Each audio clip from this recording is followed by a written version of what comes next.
All right, now that we have our body roughed out with our Z-spheres, let's just go ahead and start sculpting on this. I think I'm going to use the clay tubes brush. I like to kind of use this at the very beginning stages to lay things out. With this one, I do want to have backface masking turned on for this. And remember, you can always go to my interface, hold down Control, and you can see where these buttons actually sit within the interface down here. So I'm just going to start to fill in some areas that I didn't really like the way that the program made some of the geometry. So let's fold this in, and I'll hold down Shift and kind of smooth some of this out. And we can always remesh, hold down Control, and then remesh on some of these areas right here. So it's going to go across and through here like this. So you just really need to start thinking about your larger primary forms at this point. I want a little bit more meat on the shoulders, kind of like this. So I'll just kind of smooth this out a little bit. So if you're going to make a humanoid character, you do have to have some anatomy knowledge as well. So instead of just having just the reference board of maybe the creature that you have, it would be smart for you to have some reference of anatomy board. So if you do a search for my name under Gumroad, I do have an anatomy board where you could take a look at that, and you could get a hold of the anatomy reference that I have. That's a PureRef board, and you can load that up pretty easily, and you can have multiple PureRef boards loaded at any given time. And right now, again, this is going to be a bit more gestural with things. We're not super concerned about how perfect everything is. We're just trying to lay on some of the different forms that you would see through here. So I'm going to get a little bit more on here.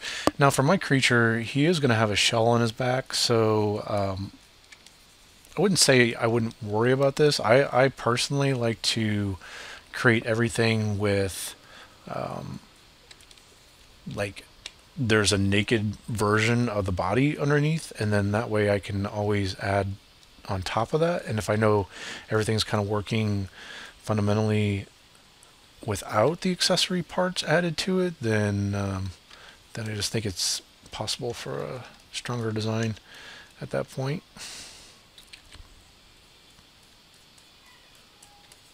So I'm just going to go ahead and remesh like this. And so I'll tap 4 for the move brush. Like that.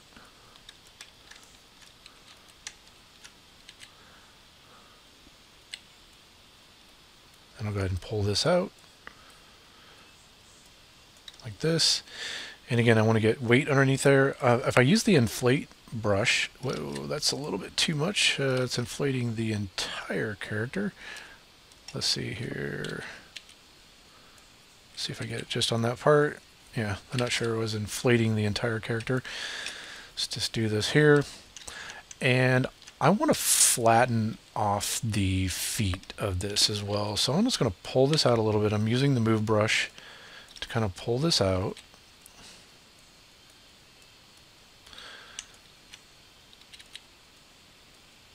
And again, let's just do this here, like that.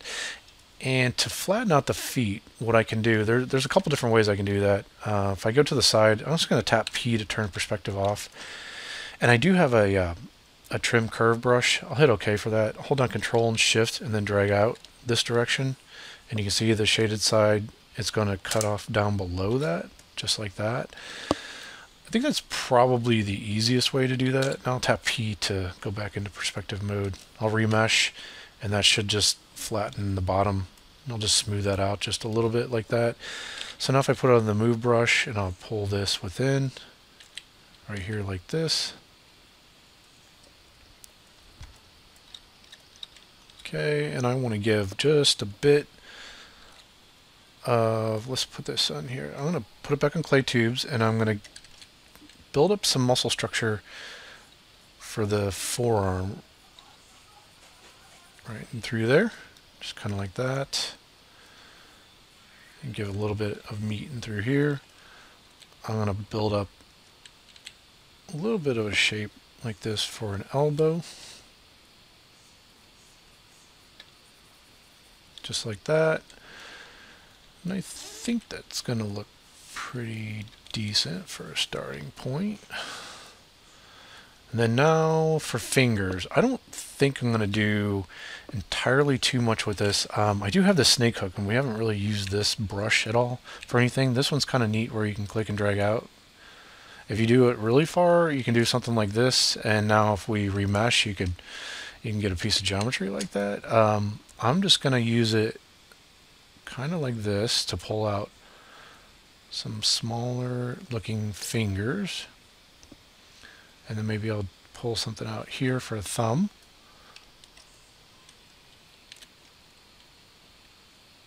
Like this.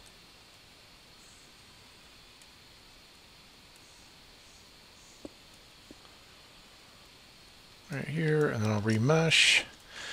The interesting thing is with the snake hook, if you make the brush really, really large, you can use it like the move brush, but it's got more of a, just kind of like a elastic rubberish kind of feel to it. And I like this idea of this this thing's going to be like pot-bellied down here.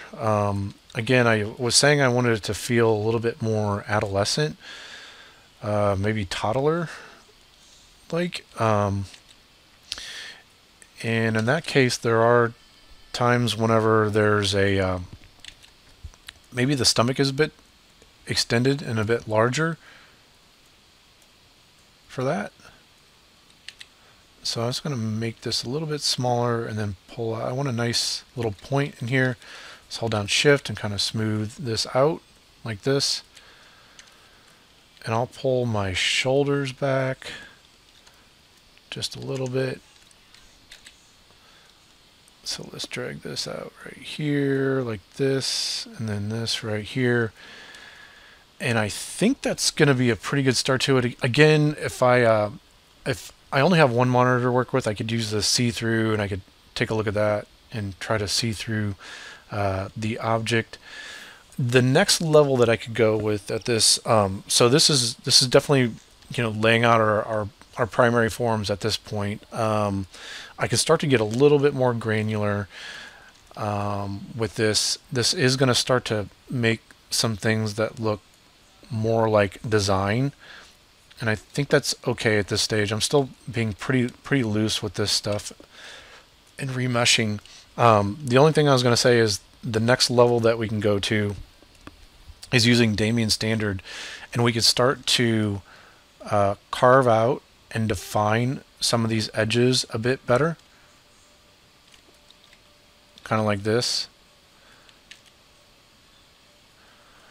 And if we want to say something about like what is our eyeball going to look like, maybe we get some kind of hint of that. I don't know if I'm just quite ready to commit with that just yet. I do want to look at some of the mouth structures. I've got something that feels a little bit more like a beak, and I did like the ones on there that felt like the character was smiling a bit. So if I pull that out, I think I could do that, make the brush size a little bit smaller, hold down Alt, and I could build up some edging on here. And I'll build up a little bit more edging like this.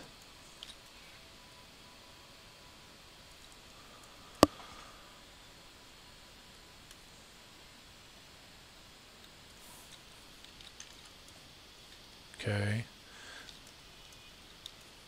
And again with the clay tubes, we got this. And let's make this kind of a cheek structure. Just smoothing that out a bit, and then remeshing. And I want to get something kind of moving for these eyeballs. So again, I'm going to replace these with spheres a little bit later, but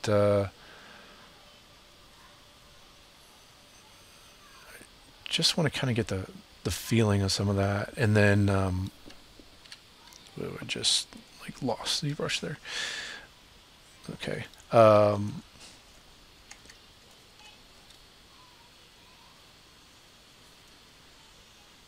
Kind of like these ridges that are going around some of the eye structures.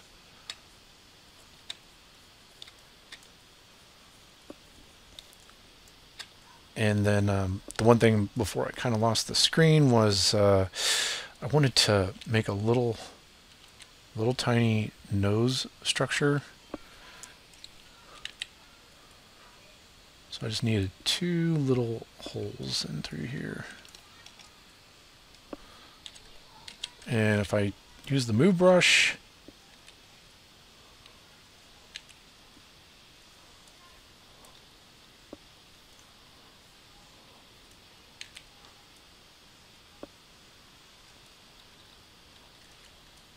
so we got something like that. And starting to get happy with what is going on with this and what's going on with the design. Clay tubes.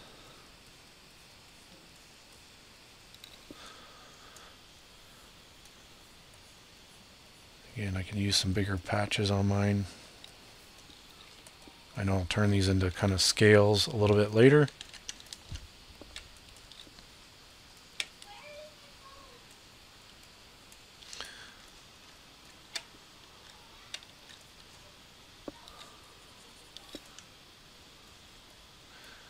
And don't forget, we do have at our disposal, we could use the clay polish, and we got to be kind of careful with that. If we use clay polish, it will tighten up some of our edges that we've got and things like that and make it feel maybe a little bit more stylized.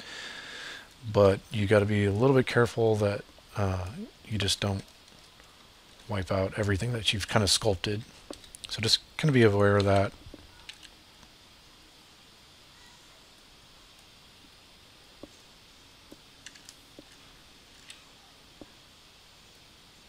So I'll drag up and through there.